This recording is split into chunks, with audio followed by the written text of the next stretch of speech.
अजिबात नाही. एक समजून घ्या, अवघा महाराष्ट्र आणि मुंबई समजला आहे की हे सत्तेचा नाही, सत्तेसाठी मोर्चा आहे. मुंबईला महाराष्ट्राला मी आवर्जून सांगू इच्छिते की महायुतीचा, शिवसेनाचा तत्व ठाम आहे. एक नागरिक एक मत, आणि ते लोकशाहीचा पण पाया आहे. आणि त्या अनुषंगाने आमचे प्रमुख नेते एकनाथरावजी शिंदेचे आदेशानुसार आम्ही सगळे शिवसैनिक या तत्वावर काम करत असतो.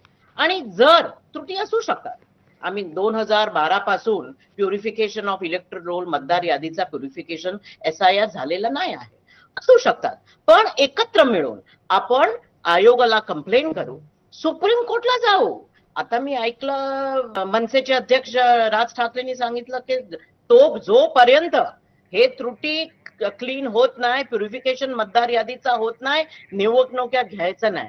विसरले का सुप्रीम कोर्टचा की 31 जानेवारी पर्यंत महानगरपालिका असो, पालिका असो, नगरपालिका असो किंवा सगळे संवैधानिक ग्रामपंचायत असो, सगळीच निवडणूक व्हायला पाहिजे. आणि 2 महिन्याचा टाइम वरती ते होऊ शकत नाही.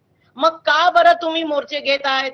का बरं सुप्रीम कोर्टला धाव घेत नाही? का बरं हे नाही सांगून घेत आहेत की आम्हाला टाइम द्या, आम्हाला प्युरिफिकेशन करून घ्यायचं आहे, मतदार यादी साफ करायची आहे?